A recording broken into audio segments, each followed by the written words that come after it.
for giving us energy to champion different causes for this nation. We thank you that we, under very difficult circumstances, we are still surviving, and under very difficult circumstances, we are still representing people to the fullest. We ask for your energy as we go forward. Father, start with us and continue with us and close with us. We ask all this through Christ our Lord. Amen. As I said, that we are opening the year with this presser, and by nature of opening the year, meaning that there are a lot of issues that are accrued. And if there are a lot of issues and or matters related to registration as it may be, and this being the case, we will talk about some of the government policies that we feel we can provide an alternative. We also talk about registration process, but we cannot run away from addressing constitutional issues, because the Constitution is positioned as a grand norm in this looking at different issues, where other subsidiary laws attach. This also means that we will also address the issue of national values, which the Constitution says is the compass for national policy, as well as the issue of implementing laws as it may be, or registrating laws as it may be, which is our main role as members of parliament. Having said that, we will start with Honorable Kampiongo, who, among other things, is going to address the issues surrounding fiscal and safe, also the comprehensive, what was projected then as a theory, which is now proving to be the theory, which they call the comprehensive agriculture approach away from the fiscal, which we have not seen. And I think it's our duty that we, within the provisions of oversight law, we can attend to that. For now, let me call upon Honorable Kampiongo to address that particular matter. Then I'll go with Honorable Kafwaya, who will open up a range of issues, which will further be supplemented by Honorable Sanga and Honorable Mundui. Honorable Kampiongo. Thank you so much, Honorable Fube. And let me welcome our colleagues from the media for this first interaction in the year 2025. I don't know whether I should say Happy New Year or welcome to 2025. I think will suffice, because happy is subjective, bearing in mind what is going on currently. I want to start by conveying congratulations on behalf of the people of Shwangandu to the Tonse Alliance and Tonse Alliance National Congress Party and all the parties that form part of the Tonse for the victory they scored in Petauke constituency. We all know the circumstances that led to those by-elections. And as much as we don't subscribe to the events that resulted into that by-election, when the Honorable Member of Parliament was there, Honorable JJ Banda, disappeared. We were hoping that he was going to be seen at some point, as assured by the state. So we know that it was a very difficult by-election, of course, with so much at stake. And, so, you know, some members of parliament who participated in that election from different political parties. But the people of Petauke spoke, and I think their message should be commended and appreciated, because it had to take the principled people to withstand what was going on there and make sure that they elected the person of their choice. So we encourage other areas to learn from what transpired in Petauke. We know, of course, that our colleagues, our teams that were in Kawambwa, and Bambashe did their best. And those results bring a lot of mixed emotions to some of us because our colleagues who were in those constituencies now in incarceration. My colleague did mention that I have just a brief message with regards to the agriculture sector. We all know that the cost of living now has gone through the roof, and our people are struggling to have the staple food on their tables. And this is a shame, because the cost of a bag of meal now is around 420 kwacha in some shops, and where it is being sold cheaply, courtesy of those milling plants that the Patriot Front government left. The milling were done under the National Service and the Correctional Service, which were meant for a specific purpose, are now being used to try and mitigate the situation, which is fairly okay. But what is not okay is how people now are being treated. People get this milling meal from these milling plants, which seemingly to be cheaper, and this milling meal is not delivered to sales points of certain traders. So when a trader puts a markup for transport, they are now committing what we don't know, and they are having their milling meal confiscated. It shouldn't be like that where there's food security. That shows you how food insecure we have become as a country. We're still the milling meal coming from the commercial milling plants. The day before yesterday, the acting Minister of Commerce, Trade and Industry, Honorable Mtati, was giving a rundown of how the prices of milling meal have fluctuated. And in his own statement, he informed the nation that from 2021, the milling meal was costing at 141 kwacha. And we all know that the promise to the people was that from that 141 kwacha, it was expected that the milling meal was going to be brought down. The price of milling meal was going to be brought down to 50 kwacha, which is now not the case.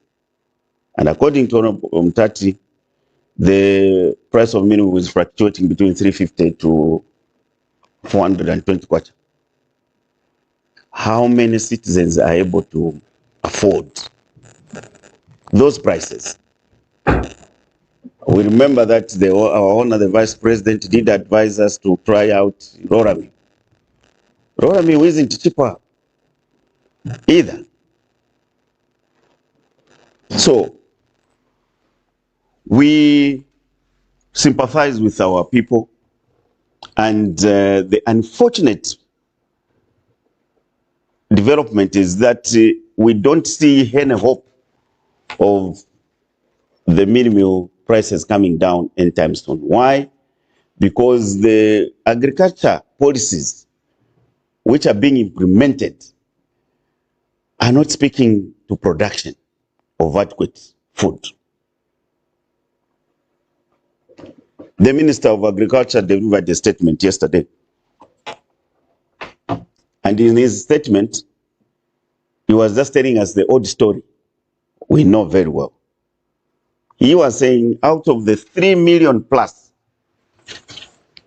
small-scale farmers who are supposed to benefit from the government support, they are still only able to give support under Farmer Input Support Program, FISIP, 1 million plus, 1 million, about 1,035,000 farmers, the number which was left in 2021.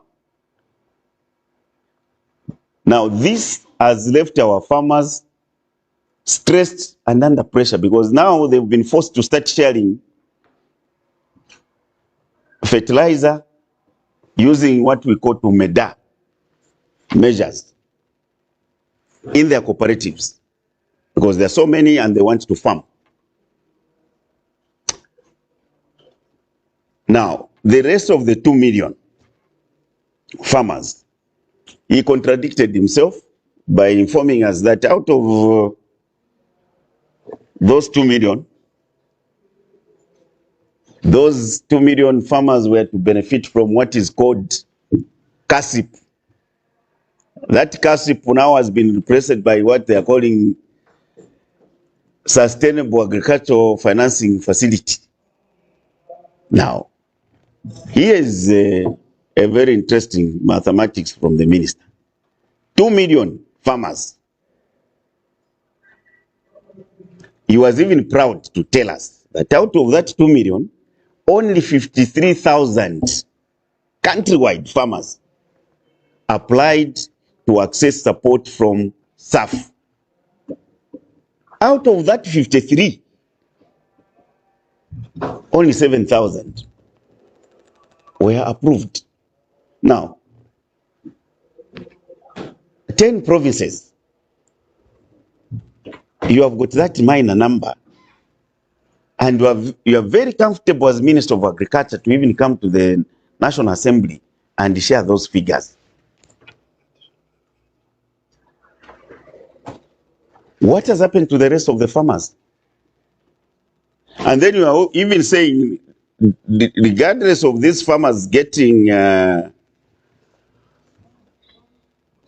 very little input and seeds, they must sell you 10 bags of maize. So, we find this very strange. And our areas, northern, eastern, northwestern province and northern province, are recording reasonable amounts of rainfall. And it would have just been prudent that the input supplied to those areas was adequate for the farmers to grow enough food so that the prices of milk can then be expected to come down. But that's not the case. The minister is comfortable to tell you that under this stuff, the new program, which has troubled people moving from Malore going to Kasama, people moving from far-flung areas of Suwangandu to just try and go and access stuff, only to do a blank. And the banks they've identified to implement this program are also tired because they're not receiving money from government. So, we are very concerned because we didn't get hope. And if I just give you a classic example of, the stocks from the time our colleagues took over government, they inherited about 3.6 metric tons of maize in the sheds, which they willingly sold. And we came here in this place, to discourage them from offloading the maize in the manner they were doing. Because we knew that it was going to be difficult for them to replace such stocks. The year that followed, we dropped the production levels from 3.6 to about 2.6. Subsequent year, 1.5 metric tons. The other year, they didn't even give us statistics of what was produced. So, insala ile muchalo ile moneka kwa tiala konkanyabo. And we would like the Minister of Agriculture to go and tour the country and see how farmers have struggled. Because when he's talking here in Lusaka, you would think, everybody has access to this stuff. If you don't look at the figures and numbers he's talking about. Petauke here, even where there are by elections, people were made to move from different areas to come and camp, hoping to access this fund under SAF. Alas, they just wasted their transport monies to go and camp near the banks. So, Honorable Mtolo, you need to be accountable to your people, because you shouldn't feel comfortable when people are struggling to put food on the table. You can propose all manner of alternatives, but our people know that wali a wali.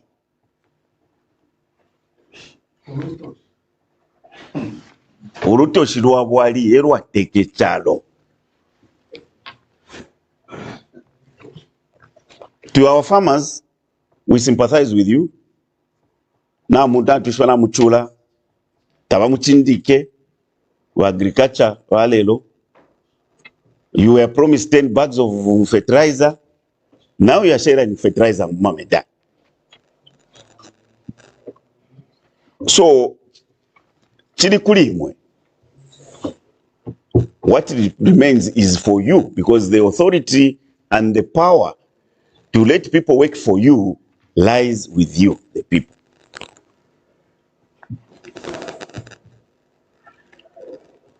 We don't know how much the new domination of 500 kwacha, how many bags we shall be buying from that money. Pantumuli 100 kwacha ilai denomination. Kwale shala change. Gawashito hunga. So nomba bantu pama yandata pali peace, zapali umutende. Kunsala. Lastly, we want the Minister of Education. Minister of Education, you should listen to the stakeholders over your decision to change the curriculum and restructure the grades. Those teachers you are frustrating, making them to fund the orientation programs which you didn't plan for, are the ones to implement that program, that curriculum change. Now, where do you expect them to get the materials to use when you haven't provided the materials? So, even when we encourage them to read the Bible, that's mocking the people. So, yes, we have seen the PS being dropped. We thought the issue of what was that? Chimpapila was only at that level of one teacher. Now we have seen Chimpapila elevated to the ministry itself at that high level. Chimpapila now is retiring people at the PS level. But our plea is that we are waiting for the minister to come and brief us at Parliament so that we can have our thoughts. But what we know so far is that this curriculum change, syllabus materials must be revisited. In any case, it would have just been prudent for the government to pilot these changes before they could escalate it to the national level. It's very unfair to just implement a program which is not tested. What are you trying to achieve? What is the right for? The classroom blocks that have been built in a few areas are not sufficient to accommodate the population of pupils in most areas. My constituents, for example, we have got now children that will be covering long distances to access secondary school education, which was not properly structured. So, yes, we have seen those changes of Chimpapila and some irregularities that were recorded at the Ministry of Education, but we don't want this organized confusion to go unattended to. The key stakeholders in the education sector are the teachers. And so if the teachers are not ready to implement a program the probability of that program to succeed under the education sector is very minimal. So, Honorable Minister for Education, Honorable Douglas Tiakarim and your team, listen to the stakeholders, because this is about national building. The future for today, tomorrow, depends on the education sector.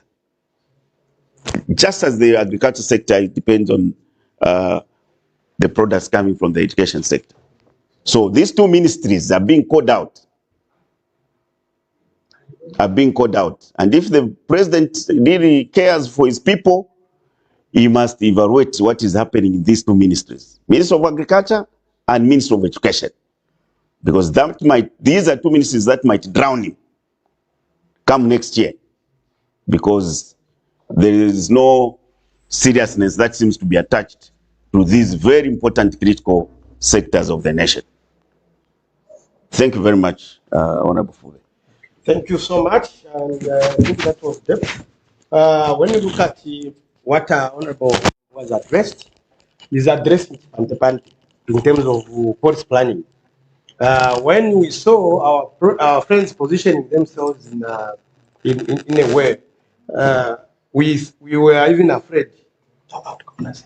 We were even afraid that they are going to really make it very difficult for the opposition to bounce back.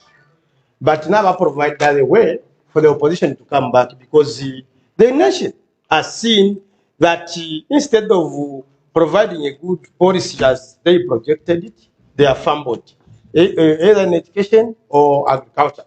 I think allow me also at this point to recognize members that have just joined us, the Petauke, the Bangalore, and Nkana, to be specific.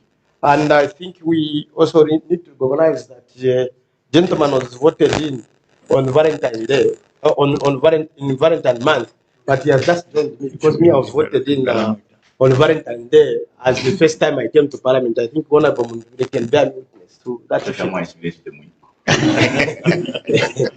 I think I'm the only Invited to come and sit here. Okay. Honorable of Parliament for Petauke, you are being invited to come and sit here.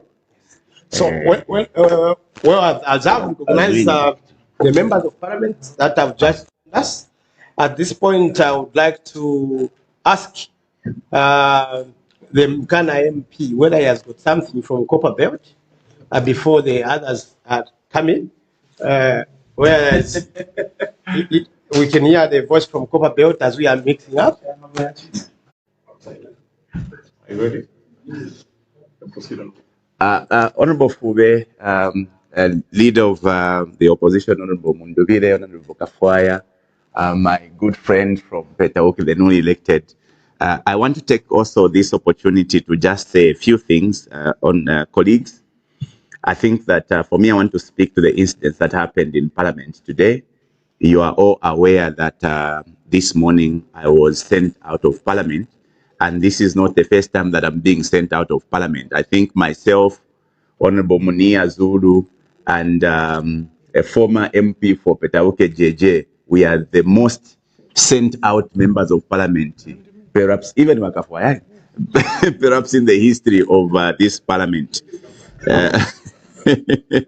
Now, for me, I just want to say these few words, and I think that the public for a very long time have heard us lament over the unfair treatment at the hands of our speakers in Parliament. And what happened today is a classic, point of reference of what we go through in Parliament. Remember, we are in Parliament as people's representatives, okay? Whatever we say here is basically a depiction of what is happening on the ground. And so it is not up to, speakers to stop us from speaking. Parliamentarians enjoys, democracy, parliamentary democracy, meaning that they must be allowed to speak freely.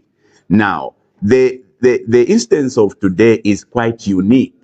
Those of you who followed the story today, it's the issue of the victim ending up being, vilified.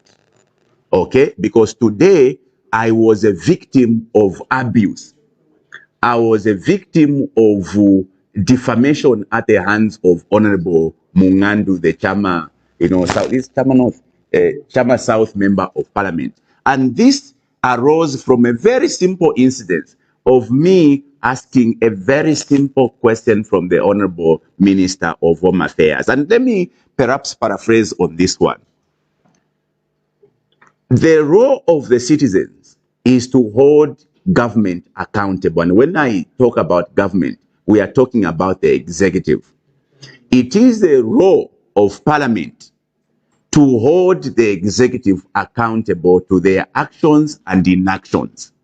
And so it is our duty on behalf of the people that we must come to Parliament and interrogate the many issues that are happening in the country.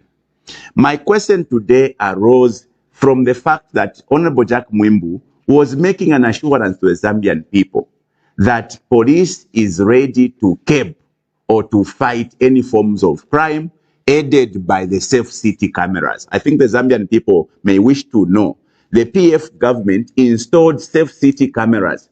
These cameras are so powerful that they are able to pick minute details of criminal activities as far as perhaps silver arrest. Okay? Meaning that we can once boast that we are a safe country or a safe city, Lusaka as an example. It therefore tells us that if there's going to be any criminal activity that will not be easily picked, it will be basically maybe a fault of those city, safe city cameras, or maybe the inertia of the police to be able to follow such activities up. And my simple question this morning was simply asking the Honorable Minister of Home Affairs to assure the citizens that now these safe city cameras are fully operational and they are going to aid the police in combating crime. Because you note that not long ago, we were crying to these safe city cameras to help us in addressing the issue of JJ's disappearance. You know very well that had these safe city cameras been operational at the time Honorable JJ disappeared, we would not have been where we are now. Because where we are now, it's Honorable JJ's word against I don't know who. Because Honorable JJ did, tell the Zambian people, the people that abducted him. If these safe city cameras were operational during that incident, we would have known who actually abducted JJ or what exactly happened to Honorable JJ. And so my question was simply, Honorable Minister, can you now assure the Zambian people that these safe city cameras are now operational? I think that the public now can go to the records at Parliament and listen for yourselves as to the response I got from Honorable Jack Mwimbu. Because my question did not warrant all that response we got from Honorable Jack Mwimbu, where he went to speak about Chagwa Iche, where he went to speak about Munyaule, forgetting. And the sad part of the UPND is that they've got a very short memory. Or simply, they are very economic with the truth. Because we know of social media pages like Watchdog. We know of social media pages like Koswe. These pages, for many years in this country, have been defaming citizens. These pages, for many years in this country, have caused so much harm in regards to the hate speech crime. Nobody has bothered to ask these questions. Nobody has bothered, including Jack Mwimbu, I can challenge him here, has bothered to go behind the faces of these social media platforms to bring to book these characters who are behind these social media pages. Up to now, these social media pages continues to defame the citizens. Today, Honorable Jack Mwimbu, without shame, can come to the house to talk about how they are, moving in to arrest those who are behind Munyaule. In fact, Munyaule is a very simple addition to the hate speech we have witnessed over the years. I think that Honorable Jack Mwimbu, if he's a state council, which is why I wonder whether he's a state council state council indeed, should have preoccupied himself to address all manner of crime. And what happens on the page Koswe and the Watchdog should not be immune to prosecutions. So, to go all about in the manner that Honorable Jack Mwimbu went is very sad and this is the minister deposed with the responsibility of guaranteeing the citizens peace and security. Interestingly, today, I get abused by Honorable Mungandu. Okay, I get defamed under the guise of parliamentary, privileges. Honorable Mungandu today goes scot-free by defaming me and abusing me right in the presence of the speaker. He is protected by the speaker. He continues to spew hatred on me to an extent of suggesting that I'm one of those who were responsible for JJ running away from the hospital in Petauke. That is a crime. Honorable Mungandu today is suggesting I am the criminal who was behind the disappearance of JJ from the hospital in Petauke, and the speaker is shielding him. In Sparta, as I'm being corrected, the speaker is shielding me, a victim of abuse, a victim of serious defamation. The speaker decides to shield Mungandu and decides to send me away. What did I do?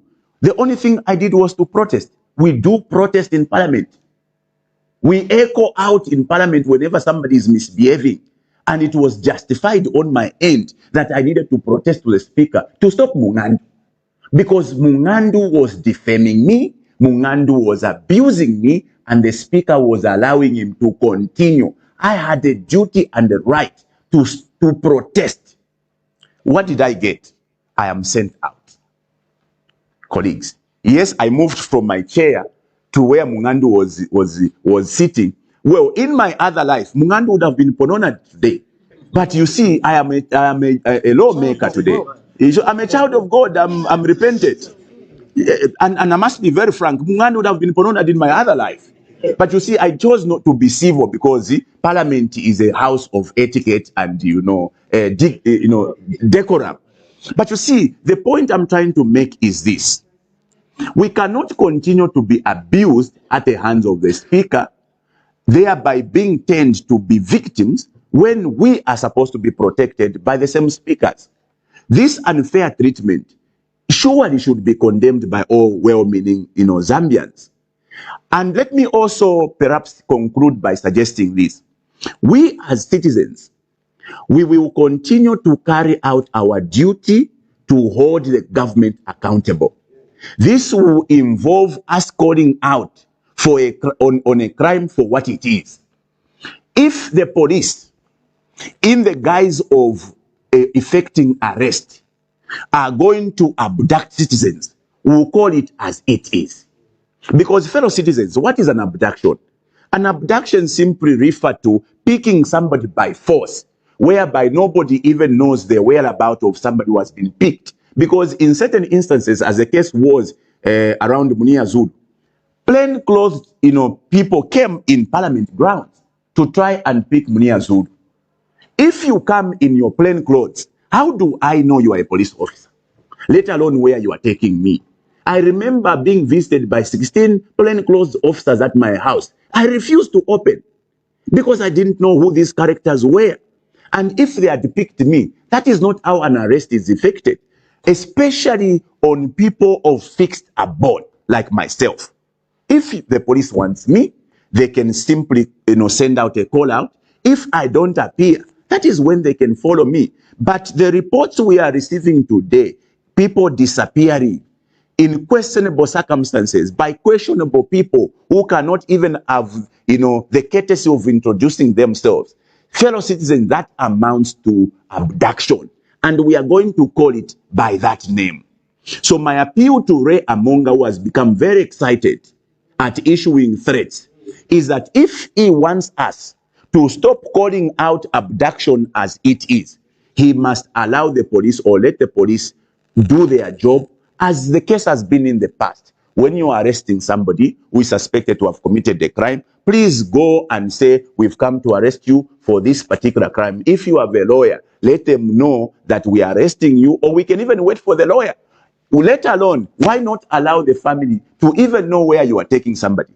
The case of Chandanonde, which is now a public story, why would you want the citizen not to question what happened to Chandanonde, because Chandanonde was picked by unknown people to an unknown place. For many days, the public were asking where Chandanonde was. The police did not have the courtesy to issue a statement to perhaps inform the public, who were now being troubled as to the whereabouts of Chandanonde, to simply say, we are the ones who picked him up and we are holding him in this place.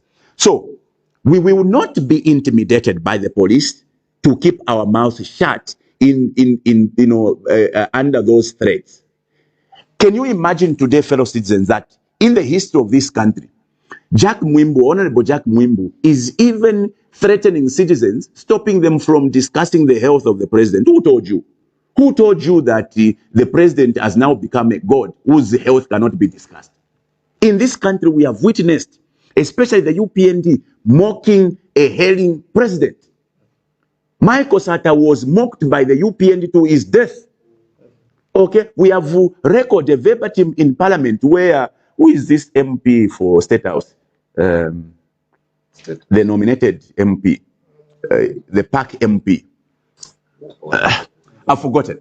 It is on record that some MPs went as far as saying, Satafwefe, Mufaradi, fellow colleagues, is on record in Parliament to have even said, Satafwefe, in Parliament. These colleagues of ours have a very short memory that they mocked President Sata to his death. These colleagues of ours have a short memory to a point that you remember the headline, Chagwa Agwa, insinuating that Chagwa was sick. So how is it befitting for them to have called out that the president was sick and today it has become criminal? I think that the public is now in a space where we must be asking the double or the unfair application of the said laws. But I want to make this as an appeal to Jack Mwimbu and especially Ray Amonga. We are not a farm. We are not their animals. Okay? Who shall be shushed? Shush, shush. You can't speak. No. If you go to Afmakulapula, we talk to Linkaka, if you landa. Okay? And certainly, for as long as it is within the law, it is permitted by the law, we are going to call out for on a crime as it is. If it is abduction, whether committed by an individual, it shall be abduction. If it is committed by the police, it shall be abduction. And we shall not be silenced by those simple threats, whether they are simple or otherwise, by Jack Mwimbu or Ray Amonga. Our appeal to them is that they must do what is right. Colleagues, thank you very much. Thank you. Thank you. Thank you. That was a mouthful from a member of Parliament.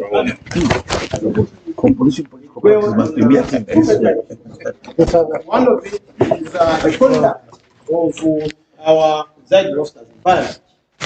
I think the honorable member for Kana is within the parameters of Article 76, read together with 63. And in addition, the Parliamentary and Privileges Act, where members of Parliament have the freedom to speak on behalf of the people. And given that, you also realize that fairness is emphasized in the Privileges Act, where those who are presiding over the matters of the nation should not look at who is opposition and who is not. Every member of Parliament has the equal status in Parliament. And I think that we have to make it clear that the article in 76, which is supplemented by the Privileges Act, and also the article in 63, which is also supplemented by many other factors, does not mean that it is only members from the ruling party. This is not a multi-party arrangement. It's not a one-party state.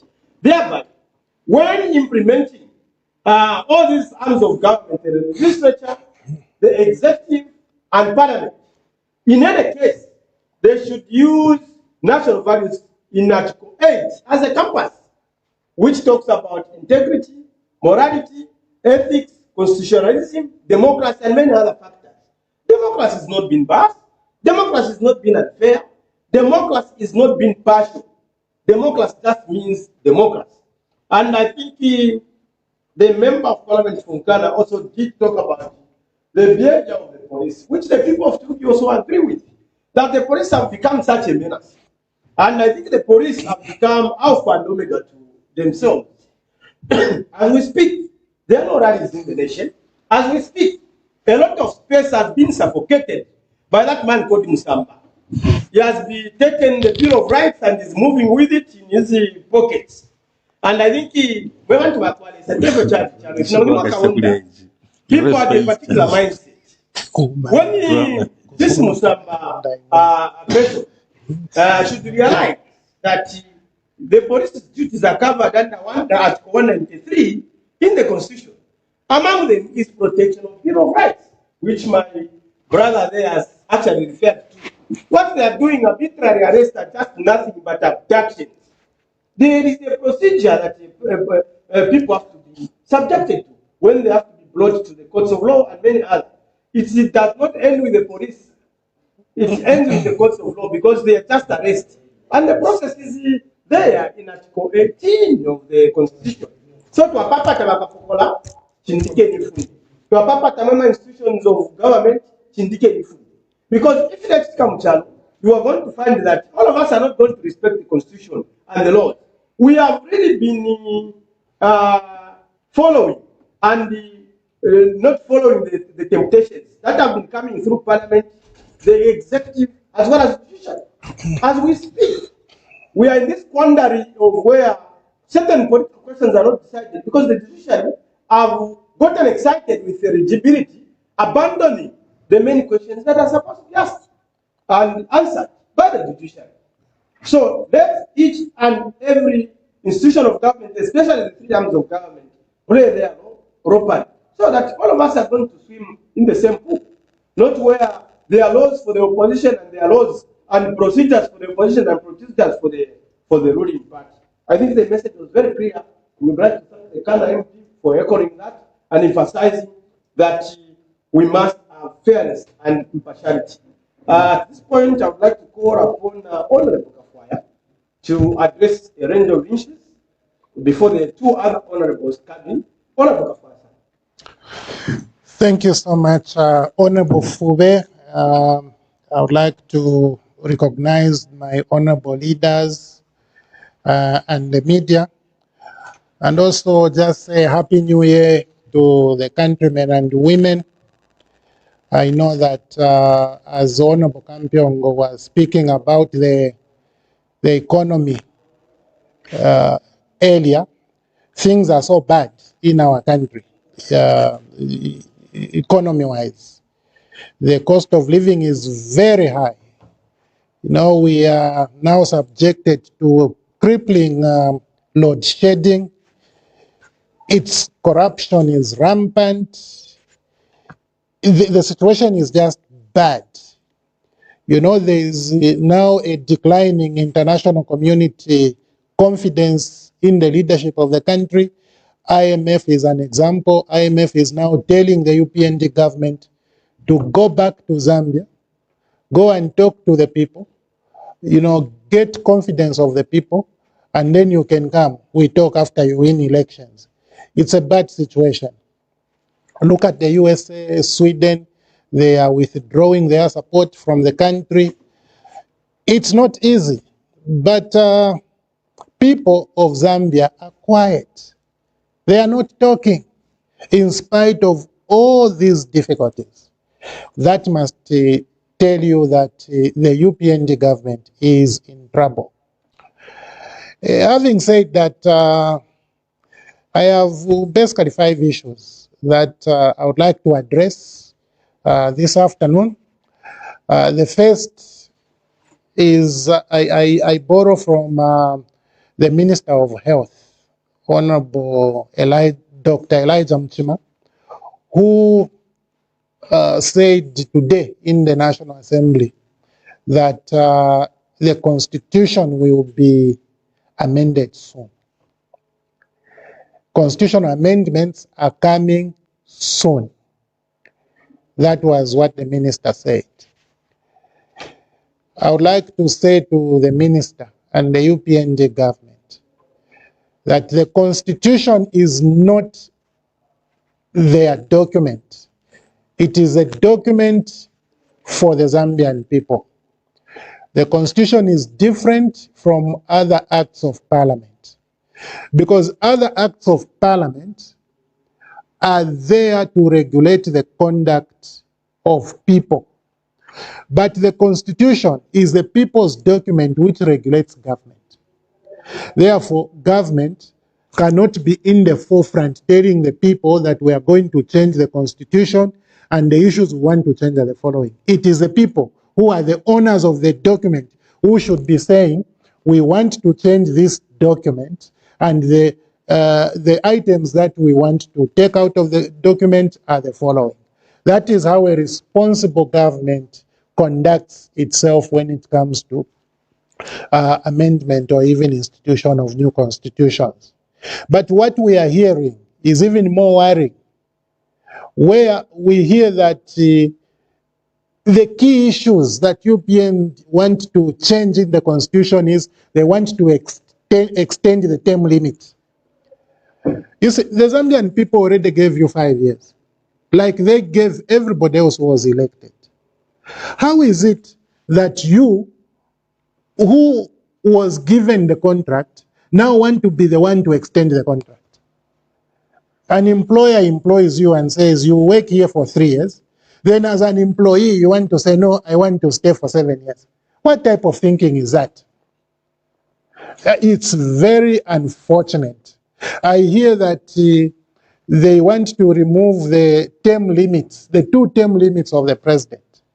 So that, and it is the Zambian people who decided that everyone can only be president 2 terms.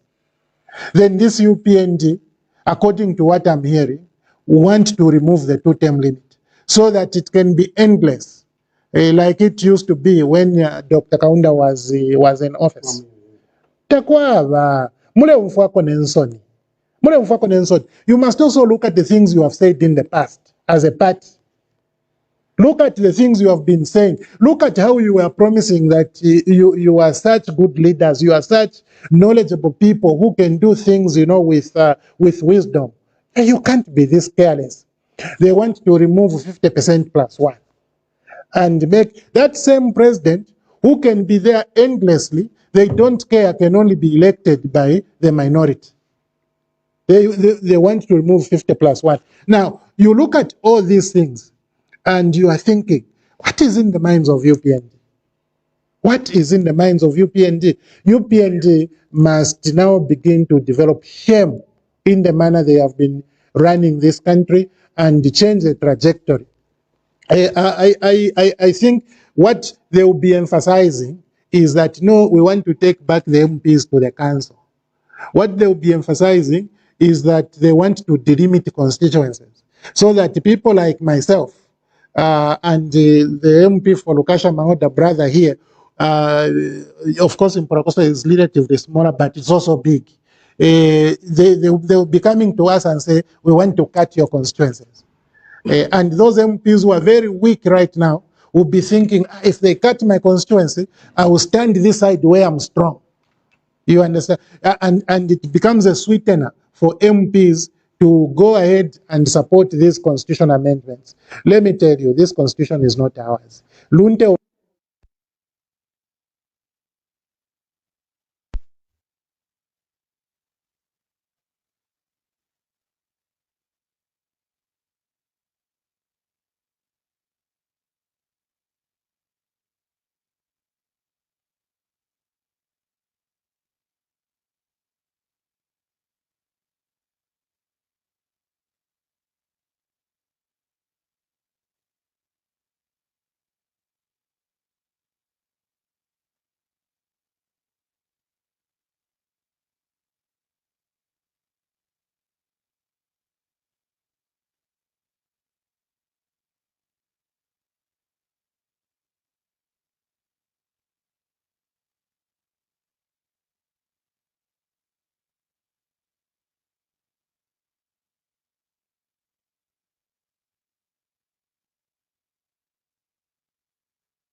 from, and Impossible is part of our history. The freedom statue is part of our history. It doesn't matter what you think about the individuals who are depicted in those particular national emblems. You want to change everything. It's as if UPNG, you are the first government that has ruled country. Listen, the independence was won by our forefathers, and Dr. Kaunda became their president who ruled us for 27 years. And thereafter, Frederick Suva took over. And after that, we had Mwanawasa. Then from Mwanawasa, we had Rupia Band. And Michael Sata came. And then from Michael Sata, we had Edgar Lungu. And now Hakainde Chirema. Look, Zambian people decided for all this. We have heads of presidents on one note. Mwaisa Funyapu. A jubilee note where we celebrate our leaders because you think this is a clique of thieves. What type of thinking is that? I think, let's now consider our country a little much more than having sectarian considerations. It is too much. It is too much. Lekeni fyo. I would like to also talk about the fuel areas. Briefly, I posed the question to the Minister of Energy for the Minister of Energy to tell the nation what the balance of the fuel, fuel areas were as of 2024. The reason I posed that question was because in 2024, we appropriated a supplementary budget where Minister of Finance told us that they were going to clear the arrears. Here is why Minister of Finance said they were prioritizing that particular area. They said because the terms were not favorable, the interest was accumulating too fast. So they were going to borrow an amount which was cheaper to maintain and settle the 877 million, which was outstanding. That was both principal and interest. And indeed, the Assembly appropriated, but at the end, government has not settled that particular debt. Now, the government will be lying to us all the time that they want to do this and they do the other. This is why when somebody from State House said the government has no intentions of amending the constitution, the minister today came and said, well, the amendments are coming. So you have a government which, even appropriation, and appropriation is law, but you allocate money for the liquidation of the area, and government chooses not to execute.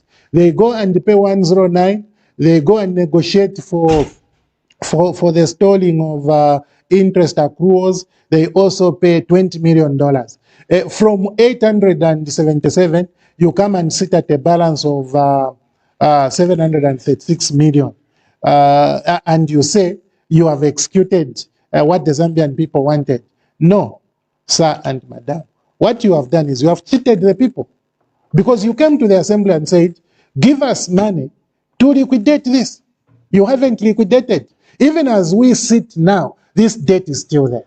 So, nasheni ko bufi ba UPND. Nasheni ko bufi. Mwachilamo ubufi. Na mtu buku monse ko wepo. What type of people are you guys? Mulivantu bamusango shani. Anyway, let me comment about against corruption as my last point. Somewhere I saw somebody commenting about the corruption index improving. That is the perception. People think that there is less corruption now. In today's diggers, I saw again somebody saying, telling us, the PF, that this particular issue is not for political scores. So I don't have to score any point on this corruption index. Now, if somebody tells me that the way people look at Zambia, corruption is going down, And then I start looking at the things that have been happening. Abantu bayafisa 61 containers of umuti. Uachalo. They go and hide. Niba UPNG. Baiva, God, ukuitwala kwa airport, kwa baya itwala kuja ku presidential pavilion mukushitisha. Indeke ya ishire mukushita, tunaona bayikatendeke ndeke yaya. Mukula, baiva mukula. You could have said, no, this mukula was in PF, it was fresh. Balonga track ya belt. ZNS commander Daya Ekata, Bakabgala Labamkula, not anywhere else, Kuse Shake. Abekata. Listen, it's just unfortunate. Then you come and tell me, no, these are the same people, I'm a single sourcing. Nendala Meshineshan, you need to direct bidding. This same new money, the minister said the direct bidding. The Fed tries a direct bidding. Umusebo do direct bidding. Then you are saying corruption is going where? Down. Okay, maybe you are speculating, but listen, Auditor General, Auditor General, the one who doesn't qualify to be in his office. After my report, I don't understand. It's a big problem. The CDF corruption is rampant. Although the general Tarika kuli one PS at if my report fiabo. PS who are UPNG, they can't if my report fiabo the general.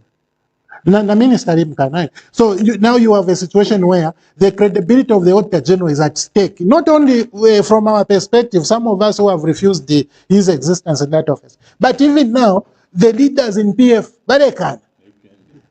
The UPNG, sorry, did I say PF? Sorry, the leaders of UPNG are now refusing the quality of his work.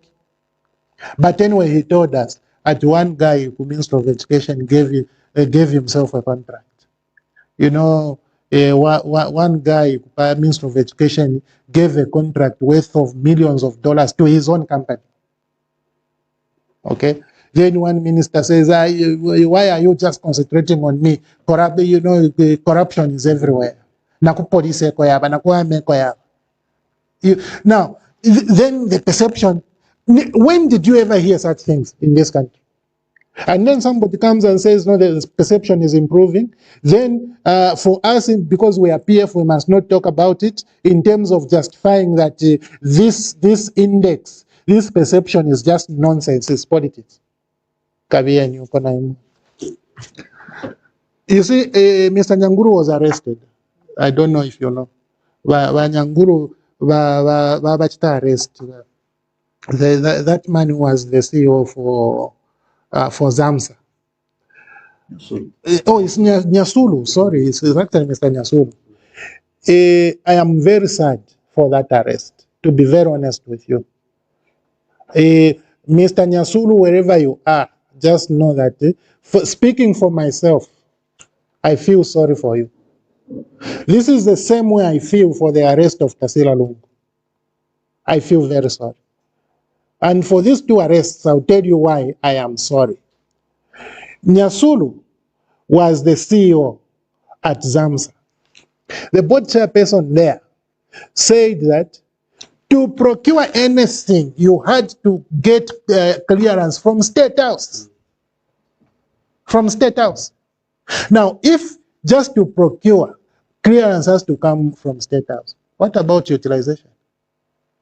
Can you utilize without getting clearance from State House? You can't. And for those guys at State House to clear you to make a procurement, they had to be sure that you are going to procure from somebody who is aligned to UPND. Because they are saying, no, these are not aligned. These are PF. These are not aligned with the party. But where does this now leave us? It leaves us at a situation where the corruption in the procurement of medical supplies, medicine and medical supplies became so rampant, leading to the hiding of medicine. 61 containers.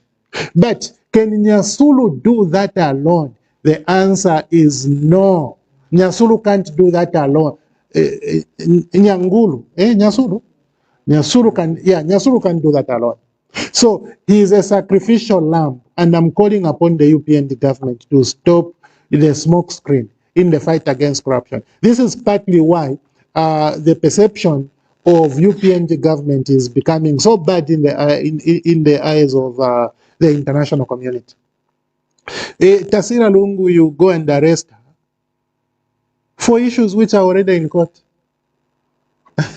What are you suggesting? Umuntu ali mu court over these same matters. Mwayamweka firafine firi mu court. So are you saying that nga yapo ile court process kukamba himbi over the same matters? Or are you saying that you are sensing that there might be acquittals, but therefore you need to begin fresh processes so that there's no chance for an acquittal? Mwe bantu muli bavi mwe. Abavi takwaba bantu ba musango. Takwaba abantu ba musango oyo. Monene mwalikete Dix Chembe, mwalikete Mukuli Chikuba, mwalikete uyu ntwani uyu Mlonda, mwalikete Kennedy Mson. These people I've mentioned are very key guys. One is Auditor General, one is the Control of Internal Audit, one is the Accountant General, and the other one is a PS in a very critical department at Ministry of Finance. You arrest them. All of them. Not only this, but a good number of them too. After you arrest these people, if us were expecting that these are criminals who have done, if at no, my allowances. They were getting allowances. 3 years later today, you have failed to take these people to court. What you have done is, you have taken them back to work. You have selected, cherry-picked a few, take them back. But these ones I mentioned, they are still appearing at SEC. Let me tell you, colleagues, what these arrests mean. Umuntu 3 years, I am going to extend bond every month at his cost. Umuntu bali mpoka passport. You have confiscated their passports. They can't travel. So they can't do business. You have also restricted their bank accounts. It means they can't transact. You have restricted their assets. What type of people are you? By UPNG? Clara Mazimba had to die. She gave up. Afwa mwamwipa Clara Mazimba because of persecution. This same persecution you are doing to these people. But after 3 years, mwafilwa ukusanga anything. Now, Anti-Corruption Commission is having a meeting ku Sunday's creation, trying to convince these people at just come and confess. Just come and say, no, we stop.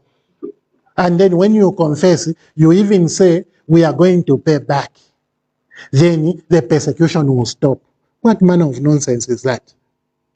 When you arrested this person, he refused. He told you, I'm not a thief. Then you are saying, come and confess that I'm a thief.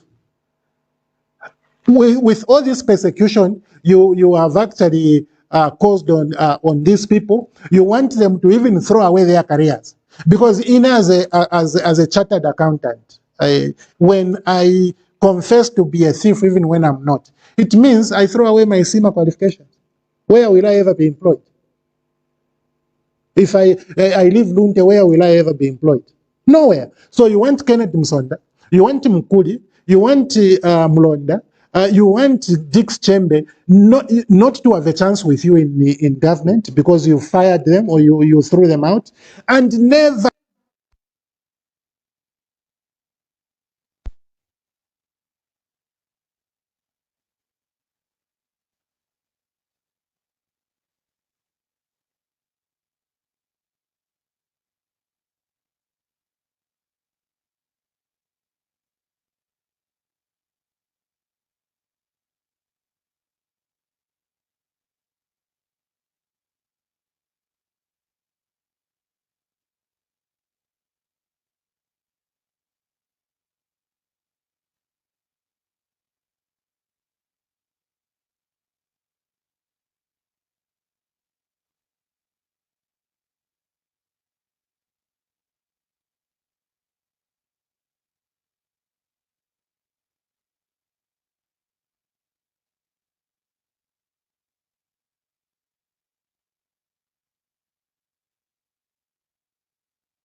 heritage and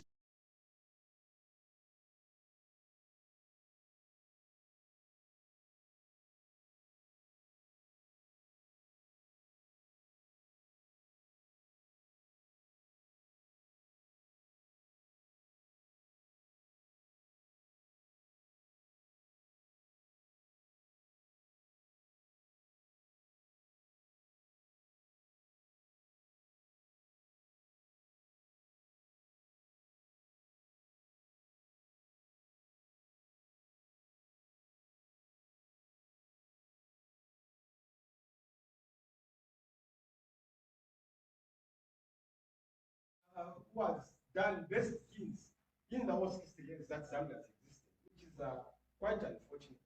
But in Kalamuka 5 kwacha and squeeze the face like that, it is going to rise in 2026.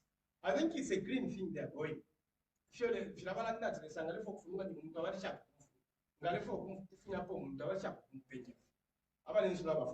if you give how do we even go for a constitutional amendment without consulting?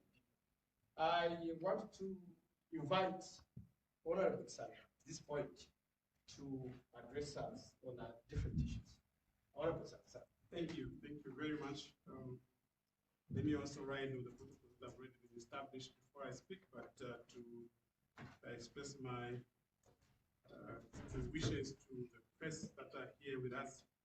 As usual, I am going to speak on this very briefly, rather on the segment of the rule of law and constitutionalism. I think for me, the point of departure is to just continue laughing at the drama that has now encircled our constitutionalism in the country. If you remember, when the UPND came to power, they engaged the Constitutional Court as a wing of their political process to ensure that what they wanted to achieve is achieved through some sort of legal or constitutional process or judicial process. The classical case is the case of eligibility, which, if you remember, we turned to court, and under some of the most controversial of circumstances, we had one of the very eligible candidates to stand in 2026 removed from the list of eligibility. That is in the name of President Edgar Chagwa. That matter has gone back to court at the behest of the lawyers of Lungu, the thinking being that maybe we need to have a second bite at the cherry and possibly have the court rethink its reasoning previously. I had made a remark at that time. I had said that the misfortune we are having in this country is that we want to start toiling with something that rests at the pivot of this nation. The Constitution is the only document that places itself at the center of this nation. Everything that we would like to do, our gauge is a Constitution. Our barometer is a Constitution. It then stands to reason that we should all agree to classify the Constitution as a grand, and that everybody in the Republic must declare themselves to be to appropriate necessary fidelity to the Constitution. In other words, it is only the Constitution that should tell us what is constitutional and what is not constitutional. Stretching that point further, we also must agree as a nation that the people that we put in the Constitutional Court are supposed to be individuals of impeccable character, people that are brave, and people that have the duty not only to uphold the rule of law, but also to protect the Constitution. Because if those people that sit in the Constitutional Court, for any reason or another, decide to abrogate that responsibility or to abdicate that responsibility, then what follows is chaos. And today, I'm proved right. After the UPND was successful with the eligibility case, they got bolder, and they have gone back to the Constitutional Court to go and get a reversal of a decision, which they themselves had supported vehemently, that when Parliament is dissolved, no minister should remain in office. They have taken back that case to get an interpretation of the Constitution of whether at the end of 2026, those who are privileged currently to be in cabinet should remain in office. If you have followed the trend, the answer is very obvious. You don't even have to be a rocket scientist to establish that we know what first informs this decision,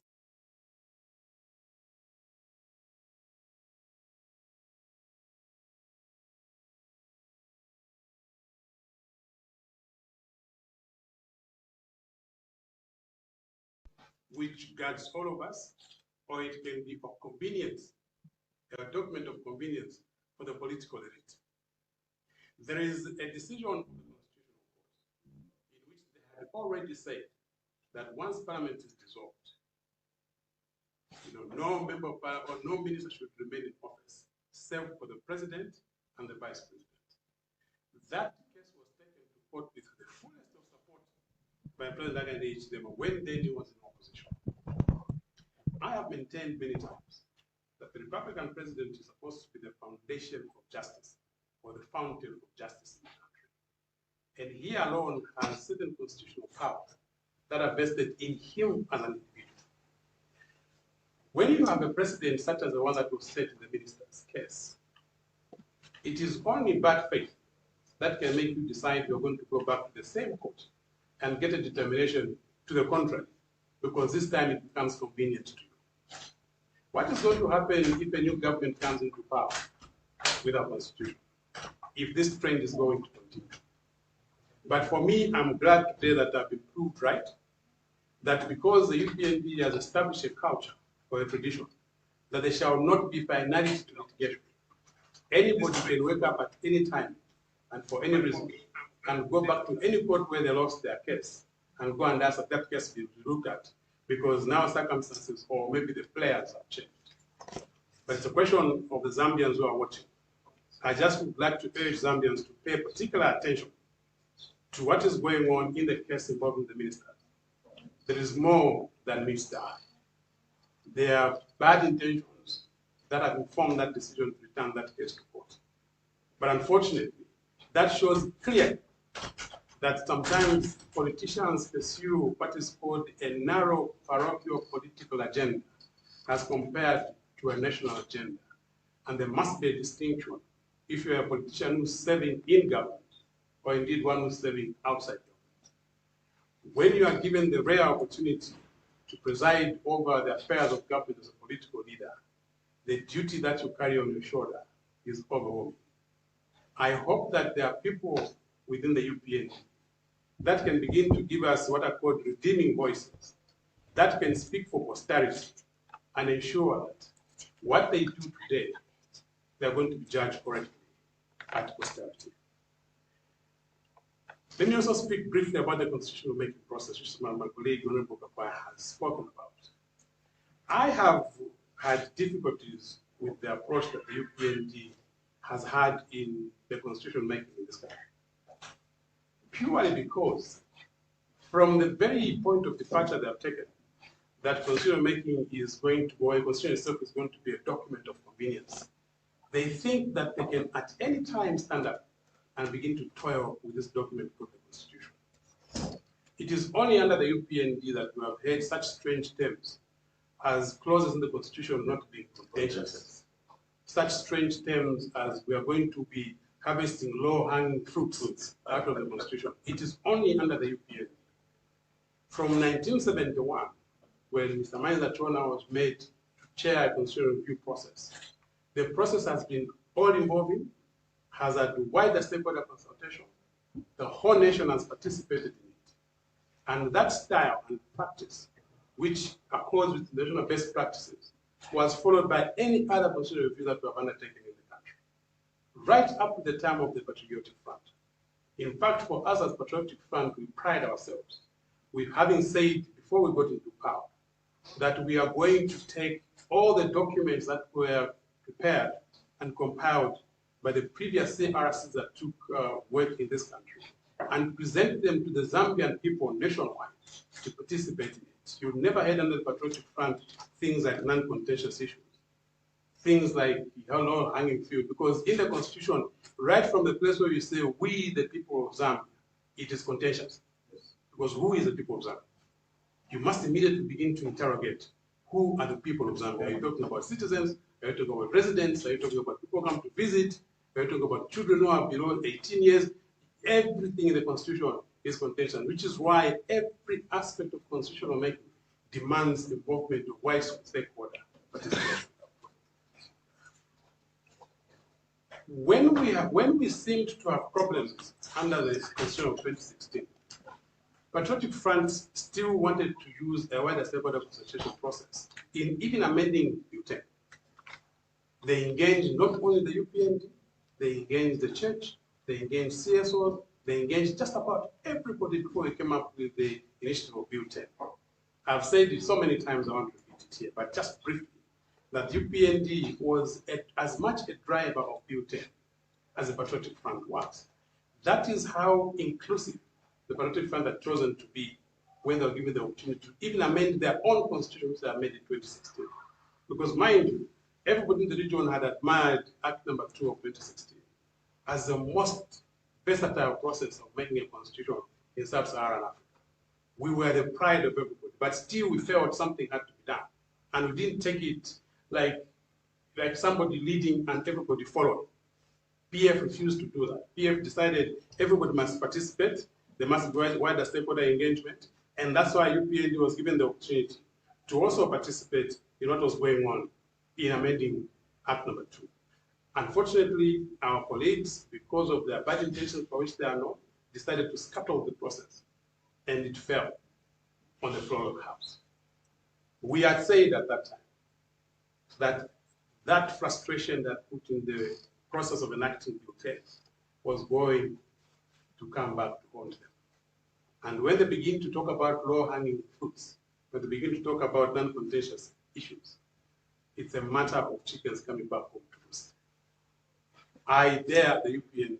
I do not know what kind of constitutional making process they're going to put up, which will beat the threshold that was created by Bill 10. But I know that because our friends are not motivated by the need to get wider stakeholder consultation in matters of national governance, we will not be surprised if we're going to enact this constitution, even after they've kicked out all the opposition MPs from parliament. It has happened before. It will happen even now. You don't take anything like with the UPND. The position with the process that the UPND is taking now is that it lacks serious stakeholder consultation. In fact, my worry very much is why are UPND stubbornly going ahead with this program? We as Patriotic Front have told them what we think are the standards that we must follow in enacting a new constitution, even an amendment to it. The church, the last pastoral letter, even made an earnest appeal to them that please, ladies and gentlemen, we have much bigger problems as a nation to address ourselves to. And this obsession about wanting to make a new constitution must be put on the back of their minds so that we can deal with the real issues the country is facing. This country faces problems internally in terms of interrelationships.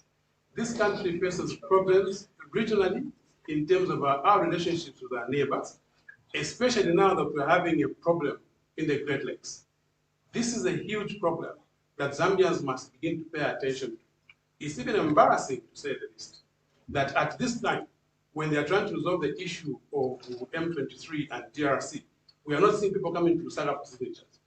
Lusaka has been known as a city for signatures when it comes to peace accords in the region, because we were a peaceful nation.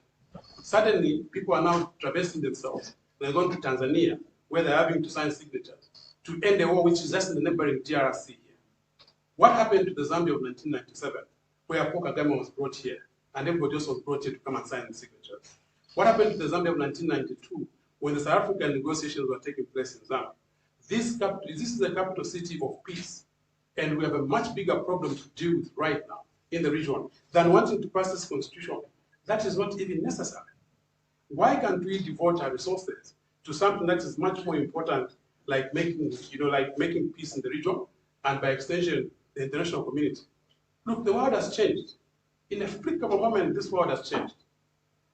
Donald Trump has arrived as a new sheriff with a complete different geopolitical system in America. That affects the whole globe. And we want to be sitting here talking about long-hanging fruits. We want to be sitting here, talking about, non-contentious issues in the Constitution. How are we going to contend with the many people who are going to be kicked out of America now because the policy has shifted? How are we going to contend with ensuring that we can, plug the hole that has now been created because USA has stopped giving us what assistance they were giving us? We need to be serious with this nation. We need to ensure that when we have to apply ourselves to issues, we look at what is priority. And priority must only be established after garnering consensus from many people in the country. I'm very sure if anybody went around this country to go and talk about whether we should do a constitution today or not, they will tell you we'd rather eat than have a constitution. Why have a constitution when I can't buy milk? Why have a constitution when I can't go and buy medicine? I go to the hospital, I can't be given medicine. It's a question of prioritizing. And when we say this, it is simply because we think that the UPND is leading this country in the wrong direction, in many ways. But most importantly, in an important document such as a constitution, at the time that we're supposed to be, to be dealing with much important problems that this country is facing.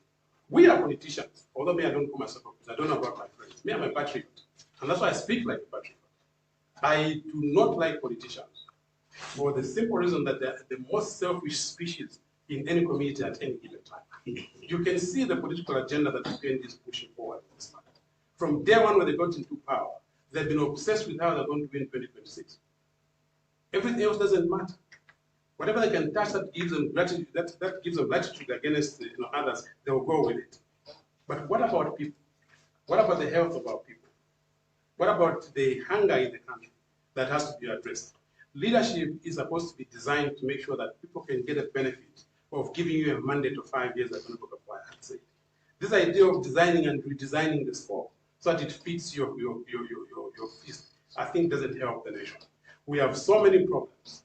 And I would like Zambians to pay particular attention to all of us who are in the political spectrum as we go about this story of whether we're going to enact a new constitution or not. The only thing that politicians provide to a constitution-making process is political direction.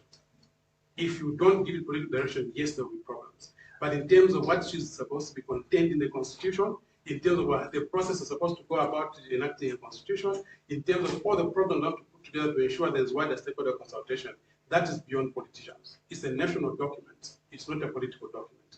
I really hope that our colleagues in the UPND can listen to what we're saying. We don't say this because we want to spy.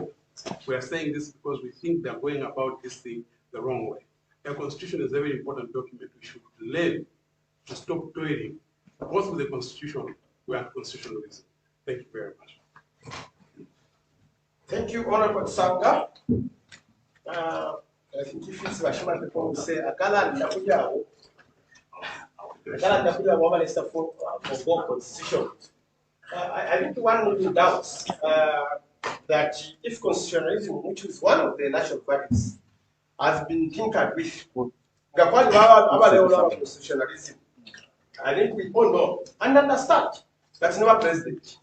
We think decide if we constitution, if we really can't. Now, my family have continued calling leaders with the opposition, but our president will start organizing Muntumbi.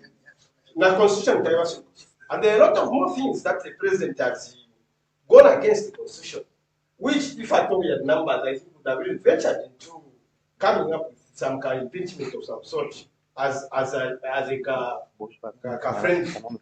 But when you look at what Honorable Chagwa has addressed, these are serious issues.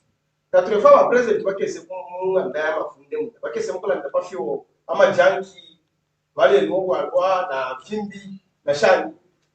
you also realize that they fall under within the national values. But if you like the constitution, that among national values, among the constitutionalism and democracy, are supposed to be used as a compass for implementing of government policies as well as registration. So that's why the government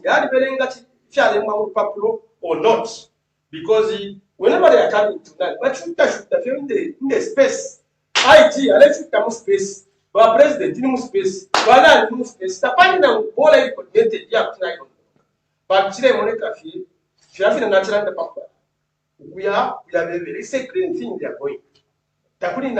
not worried about it. Kulole la chama vote. Pasha kwa 13 para kala vote. Kwa 13 August sha. Kulole la sio vote. Na chimone kasa kitapali na bashukula nita. Because ngawakata kupapulo. Urupapulo mo tukumani na bonse. Constitution, that's a meeting point for everybody.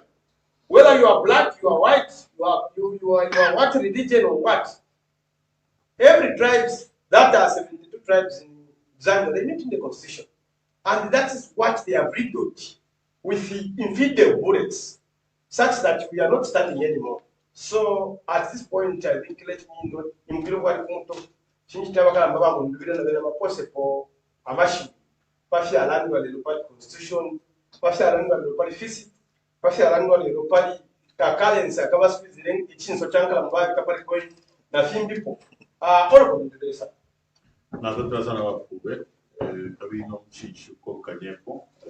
I wish to acknowledge the presence of the honorable members of Parliament present, both at the high table and in the audience.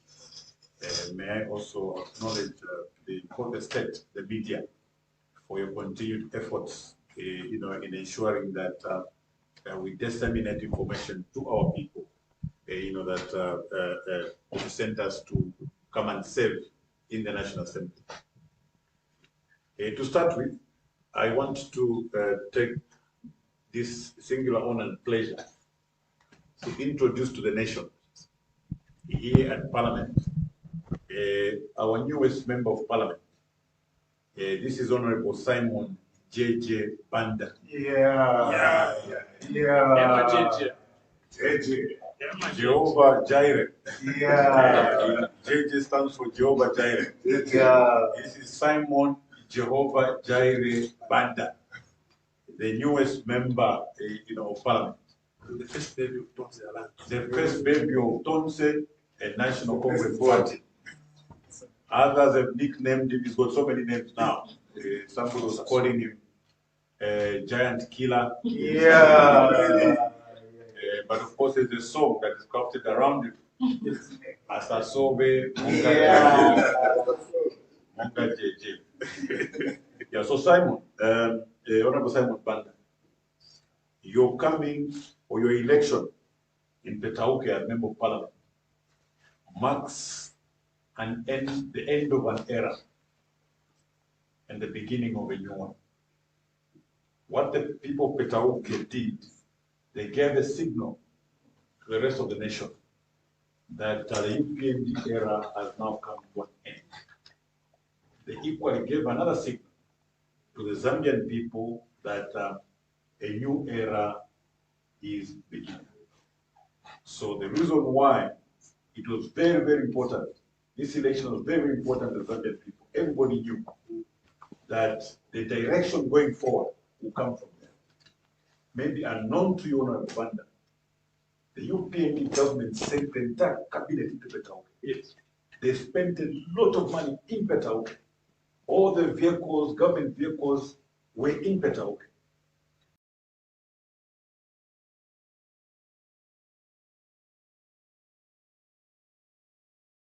The thugs came to Petauke, but the people of Petauke, the people of Unyika, the people of Kalindawalo stood firm. People of Minga spoke very strongly on that day. And they said, for us, we are going to chart the new direction for the country. We will vote for Honorable Simon Jehovah Jireh Banda on the National Congress Party and Tonse Alliance.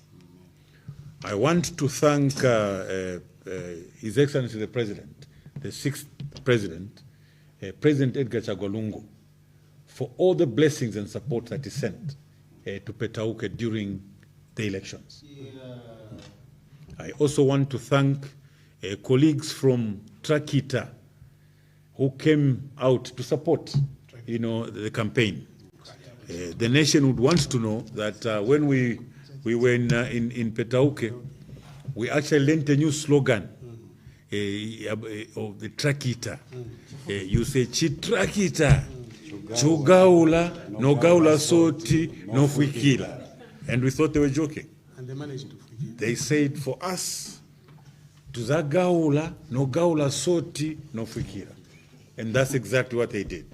So the tractor team, district level, constituency level, and ward levels, I want to commend you for your work. And of course, the National Congress Party, the Tonse Alliance, and all its leaders for the work that they did. Now, Honorable Simon Banda, where I come from, where Honorable Kafoya comes from, we have a saying, Tumwana wa mfunda pakuya. Idimule ima Simon Jehova Jaire Banda, kunu mwaisa, awena patauke eba mitumine. Like Honorable Kafoya said, here in Parliament, you are going to find colleagues on the right side of the House. They are going to bring a lot of temptation to you. They will come with FRA contracts. They will come with little contracts from local government for drainages, gravel roads, and so on. Trappings, just to flash in your face. They will convince you now, but start singing a different song. The people of Eastern Province proved that whoever has walked that route will be punished. There are a number of colleagues now from Eastern Province, honorable members of Parliament, who can't walk straight up high with their heads up high anymore. Why? Because they betrayed the trust of the people. They came to Parliament, instead of working for the people and representing the views of the people, they started negotiating for government contracts in exchange for their loyalty. Some of them had criminal records previously. They began to negotiate with the police and government in exchange for their loyalty. Instead of working for the people, they began to line up their pockets by associating with the ruling elite. Yes. So, my dear brother, here at Parliament, we are loyal to the people that sent us. I believe, I worked with you in Petauke. I have seen what you are made of. I know you'll be among those strong people that will remain and stand firm to represent the people of Petauke. Those that have taken a different route, I'm sure I need not explain, we saw the punishment that was given to them by the people of Petauke, but their constituencies are now waiting for them. That is if Parliament will decide not to make the right decision upon the point of order that was raised. We expect that certain seats to be declared vacant on account of them having crossed the floor. But in case Parliament does not move in that direction, the people of Eastern Province are still waiting for those MPs at the end of this term, to show them the door and prove to them and show them that when people elect you, it's out of respect, and you must return the honor and respect that is given to you. So I'll give you a chance to speak at the end, Honorable. For now, I'll just make a few comments. I'll make a few comments about some things that my colleagues talked about. Yes, countrymen and women, Honorable Kafoya and Honorable Chisanga commented on the intention by the APND government to amend the constitution. And I think the starting point is, I'll make a quote. I'll refer to one quotation which says, "The greatness of a nation is judged from its fidelity to the Constitution." The greatness of a nation is judged from its fidelity to the Constitution. When you talk about the Constitution, you also talk about constitutionalism. And sometimes we mistake the two. You can have a constitution and not have constitutionalism. The two are different. The Constitution is predominantly the text. Constitutionalism is the whole lot, including the text, the convention, and many other things that come with it. We have countries today, countries like Zambia, which have a constitution but does not have constitutionalism. Why? Because of the non-adherence to the constitutional text. That's one of the reasons where you can have a constitution, you've got the text, but the non-adherence to the text contained in the constitution results in not having constitutionalism. When you talk about constitutionalism, neo-constitutionalism, you talk about certain principles that govern constitutionalism. They are what are called immutable principles of constitutionalism. And those who speak to transparency, dialogue, accountability, a legal framework, and timelessness. So when you're talking about constitutionalism, you pay specific attention to certain things. Transparency and accountability are among those. And I think those that were following parliament proceedings will agree that Honorable Kafwaya rose on a point of order to challenge the minister who referred to the constitution-making process. Challenged him and wondered why the constitution-making process should be done in such a shrouded process. Why can't government be open about it? Why can't there be transparency around it? So our expectations are very simple. Like Honorable Tsanga earlier said, there is no clause in the Constitution that is uncontentious. There is nothing. Even a comma, introducing a new comma in the Constitution is contentious. So let us not be swayed by the statements of no low-hanging fruit. There is no low-hanging fruit in the Constitution. Every clause, including a comma, is contentious in the Constitution. So the UPND must understand, I will again quote what my colleague said, the other pieces of legislation are there to regulate the conduct of citizens. The Constitution is a people's document that is used to regulate government behavior or limit the excesses and caprices of government. So we want the UPND government to change their lens and begin to look at the Constitution as a very important document. They must also now become aware that constitution amendment is a very, very serious undertaking. We can't continue toiling with it, as it were. So there is need for a higher or a greater understanding. If you look at the region, we've got examples. For instance, you look at South Africa and Kenya. I think their constitution-making processes, have been highly regarded in constitution-making, as it were. We went as far as introducing Constitution Amendment Bill number 10 around about 2020.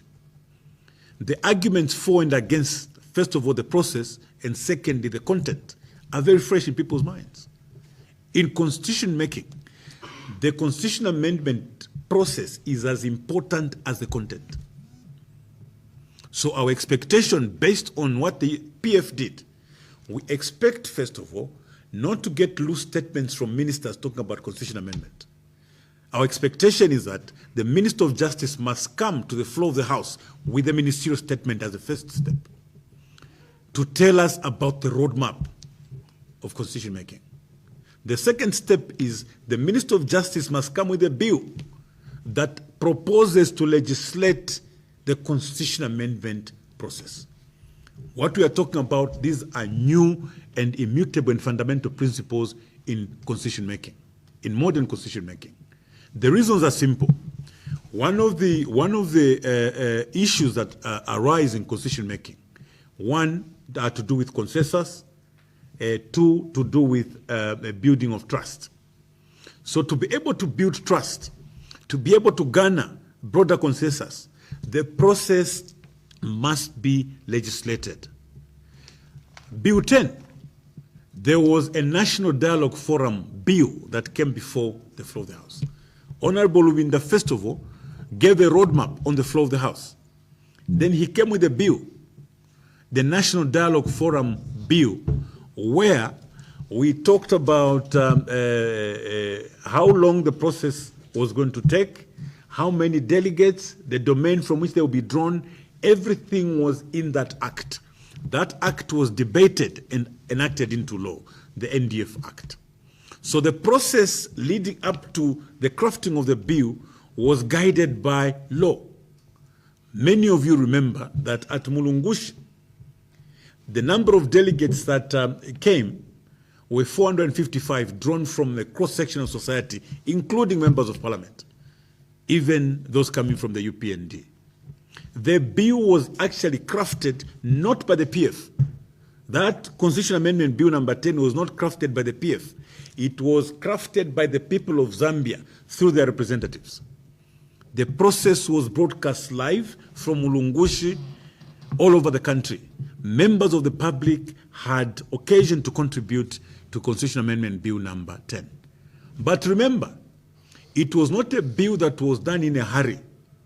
It started with the National Democratic Stakeholder Summit at Mulungushi, where political parties came together. Political parties and non-government organizations came together. After the NDSS, there came a meeting of political parties in Siavonga.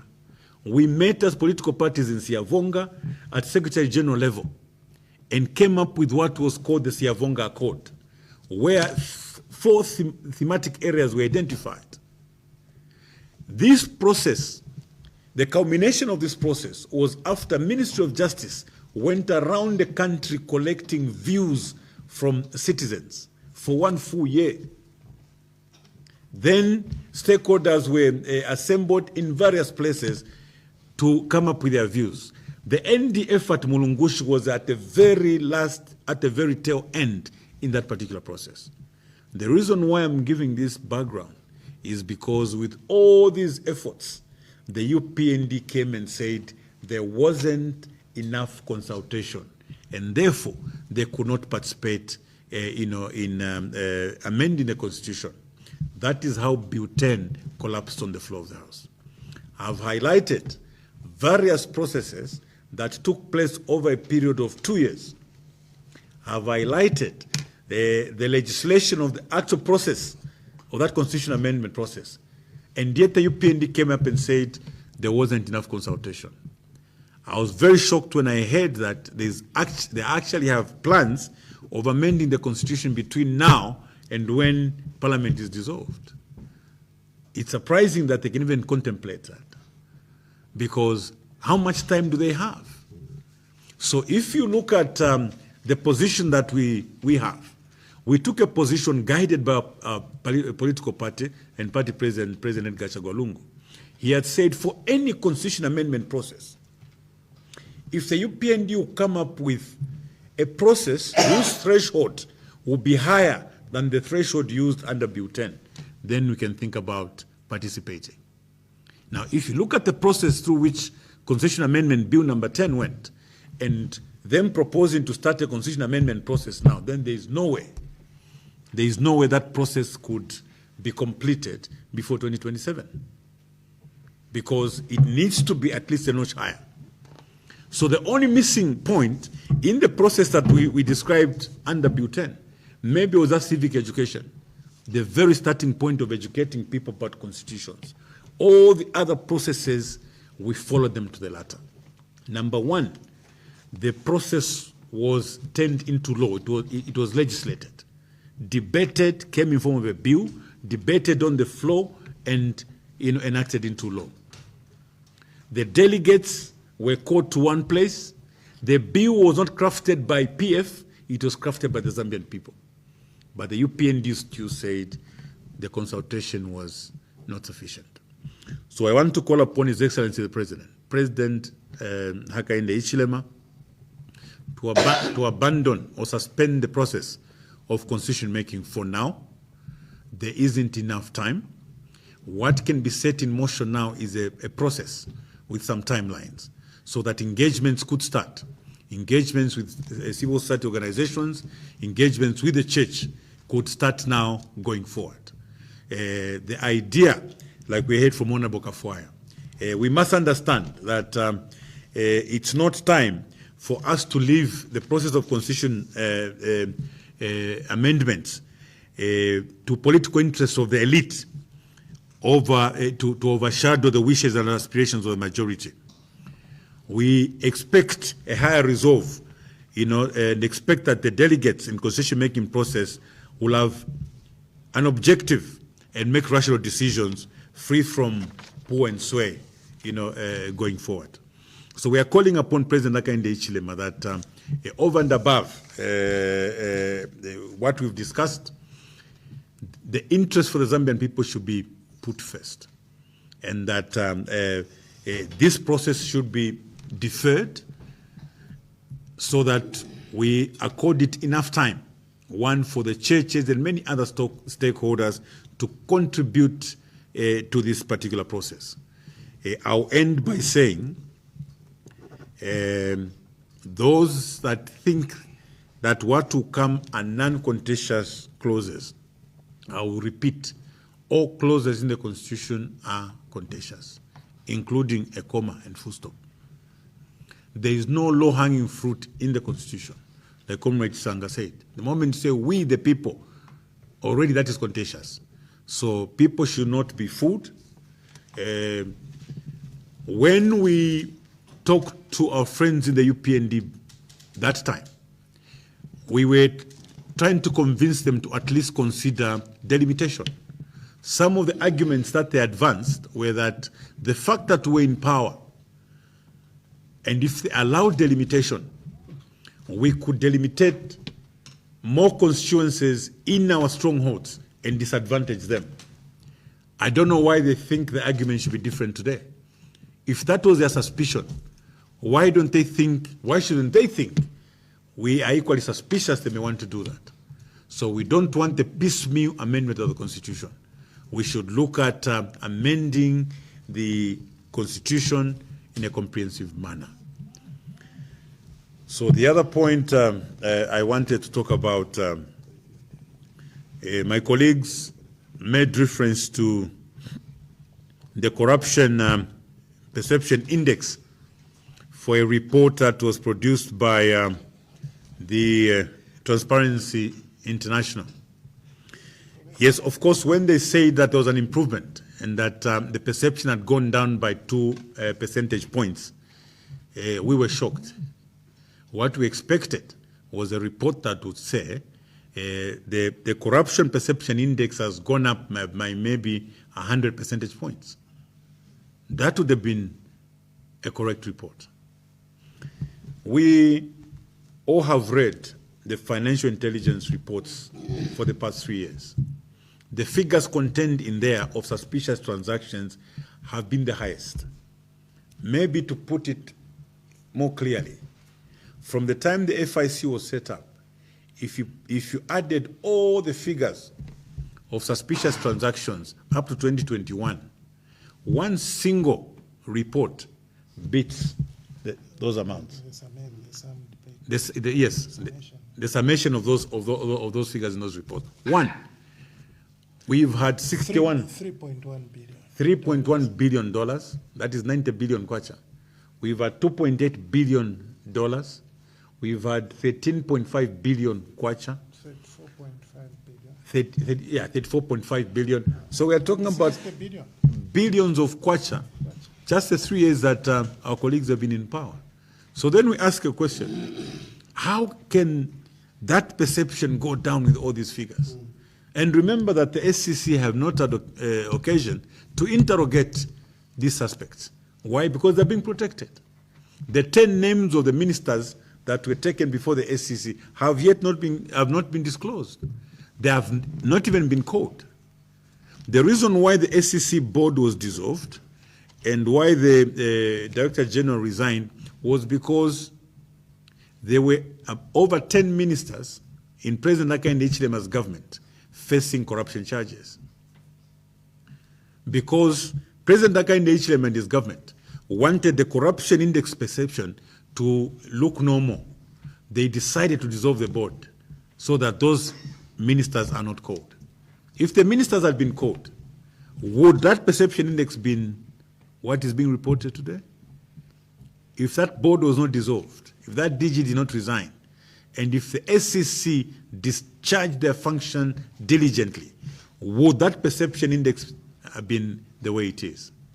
So to Transparency International, we may not be privy to the parameters and the factors that you took into consideration, but we want to bring to your attention that during the time that you are assembling and compiling this report, the 10 ministers facing corruption under the UPND had not yet reported to SCC. They have not yet been convicted. They are yet to be convicted.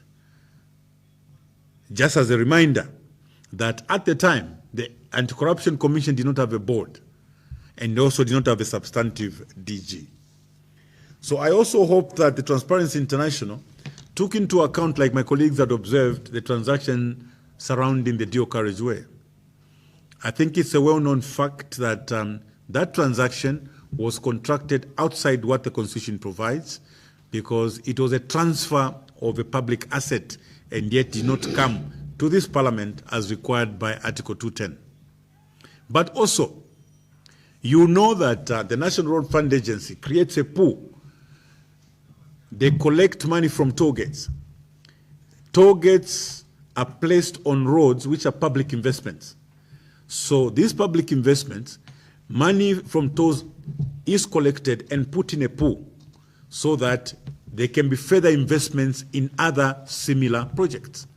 Now, the Lusaka Ndola dual carriageway, the concession holder is collecting money from an existing road where he has put no investment at all whatsoever. And yet, the reason why Kasama Mpika is like that was because government at the time prioritized the Ndola Lusaka road and ensured that it was properly repaired, and then later collect tolls, which tolls can be applied on Mpika Kasama. But the tolls are now being collected by this concessionaire. The question to TIZ, did they take into account what is happening in on the dual carriageway, where money is just being given out to an investor who never invested a single coin? We know that even the whole TIZ needed to think about that same consortium.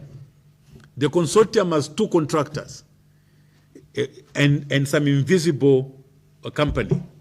Now, these two contractors will be paid a sum of $650 million by NAPSA and Workman's Compensation. So the question then to ask, after the contractors have been paid, okay, all their interim payment certificates, according to the design and BOQ, what would be their further interest in the road? Did TIZ look at the corruption on the Lusaka Ndola dual carriageway? The Lusaka Ndola dual carriageway is a scam. Right now, as we speak, by the time they finish collecting money on these roads, we don't think that road is going to last. Honorable Kafo raised some very important point. Honorable Charles Milupi, Minister of Infrastructure, deliberately ensured that there was no consultant on that road. I'm calling you out, Honorable Milupi. Why is there no consultant on the Lusaka dual carriageway? When you ask questions, there's young engineers there, they will tell you to ask the minister. The minister knows. The minister, it's the minister's desire not to have a consultant on that road. Now, you must understand that when there's no consultant for the whole year, there is no one to certify the materials, there is no one to certify the actual works. So how were those sections being completed without a consultant to look at the quality of these roads? I will tell you from my past experience that even simple roads like gravel roads, they will not allow you to do the roads without a consultant. Because if you left a contractor to just do 5 kilometers without a consultant, he walked out with so much money, because then he will just do substandard materials and be able to get away with it. On the face of it, you think that a good job has been done. There was no one to do the tests. Materials tests were not done. So the question now is, who is pocketing the money from the Lusaka Ndola dual carriageway, as there is no consultant? Why was there no consultant? Everybody knows that these are, in fact, there's supposed to be a consultant on site before the contractor even mobilizes. The consultant is supposed to be welcoming the contractor on site, ensuring them that they inspect the borrow pits where they'll be getting all the materials. Comrade Milupi, the question comes to you. Why is there no consultant on the Lusaka Ndola carriageway? It's an indictment on the Minister of Infrastructure. Anti-Corruption Commission get interested in what's happening on the Ndola dual carriageway. Besides the money that is being collected on toll gates, we want to understand why there is no consultant on that road. And we should be told what will happen to the completed sections on that road, which were completed in the absence of a consultant.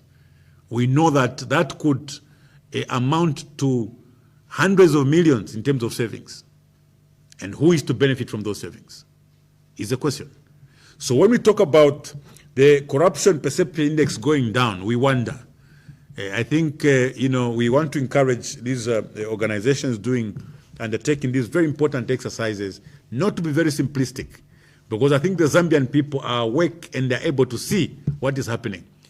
We know that the information that should end up or should bring you to this conclusion is information from FIC, information from Auditor General, and many other public institutions.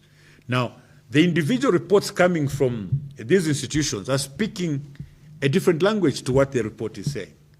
So we don't want to take away from the work that was done, but we think that the TIZ can do more in ensuring that they capture the information and also deal with the actual perceptions that are on the ground. Yeah, so I thought it was very, very important to speak to this particular issue. I think the other matters have been sufficiently tackled.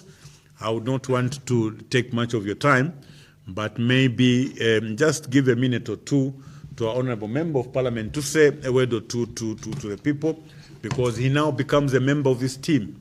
The newest member, JJ, Jehovah Jireh Banda. Yeah. He has marked the end of an era and the beginning of a new one. Muchilabile binongako. Thanks so much, countrymen and women. Let me begin by recognizing the presence of senior officials who are here. I won't say much. I don't want to dilute whatever has already been said here by my senior officials. Mine is just to congratulate the people of Petauke that, yes, you have stayed long without an MP. I just want to assure you that now I'm here in Lusaka, I'm your MP. Everything will be fine. Just give me time. You know what God has done in our area. It wasn't easy, but through God's intervention, we have won the elections. I will remain loyal to you. I will also remain loyal to Tonse Alliance, which is being headed by ECL. God has helped us through this Tonse Alliance. I will also remain loyal to Tonse Alliance. This is all what I can say. Vantaku Petauke is true. Tagaula, Nagaula Soti, Nofukira. Please, just give me time. Development is Kuoneka. Ziko Mugambiri. That's it. As a wrap up, I think we thank every speaker that have said and represented the issues as they may be. We know that one thing that is coming out so strongly is that our President Ichilema with his team has taken a lawfare approach. Politicians they think that we are there before them, and how they are also using the constitutional court to deal with these issues. And at the end of the day, you find that I think Bamundubile, Bakafwaya, Nava Sanga, Bashkukire Sakwe, no, you remember I saw you to be a Vikapoyu. Navalanda Kaliati, Kalofea, Bale Ingisha Munomba left Trefo Kubatwana Group Constitution, which is the meeting point of all of us. When they have grabbed the people's wealthy, they have also jailed a lot of people using trampled up charges like if you are Palace DCRC, HPG, Navaka Kwabantu. And now, the main law that we have. Ngani Bob Marley abapo boss kituma allow nga Bob Marley if he was around. First song you would have sung is hypocrisy, hypocrisy. Asa konkanya ponaka who the cap fits, then them wear it. So mukule keresha kutasa vika pat. Chase those crazy fathers out of town. So ninshi I conclude the Bob Marley pada. Mukasango but the three songs are the very big message. Hypocrisy and let the cap fit and then chase those crazy. Ni entrance apana veshwa feno kuchwa exit. because if chitike mchalo fyatala chitikapo in the 60 years naba president chirimana tuwasumisha. There have never been a president like him in the next in 60 years who has messed up in 3 years the way he has messed up. We agree with him that no one has ever ruled the country this way. So when we are talking about these factors, we agree with our President Ichilema Komuli, indeed, that there is no one who has caused this mess. And not even Dr. Kaunda was under one party state, not Chiruba, not Mwanawasa, not Sata, not Rupia Banda, not Lungu did the way you have done. Kwale bafumo ba dribbler kubati yi dribbling yi mingalato muno Zambia na itupa pushata atala chitikapu where you touch the very raw that you are supposed to all depend on. Muzambia ngatukonkefi has it not been for the opposition munjeleko kwena ngamuli lawlessness, but opposition na ikwata amano na maturity to understand things, but you have provided a template for lawlessness. I end here, and as I continue thanking everybody, and I thank the media for being with us. I know that this has been longer, but tumatwele lako twalikwa tefya kulande fingi nefing church wakumkoshi nemingala toshine chitike Mzambia na chifundisha tapati nechi de londo kapo yo campus na trufia. And so at this point I would like to thank all of you. In case there is any pending issue that we would like to attend to, we are ready to answer to that. Any pending issue, and I think going, there is no one who is raising an issue. Thanks so much. Thanks so much. Thank you.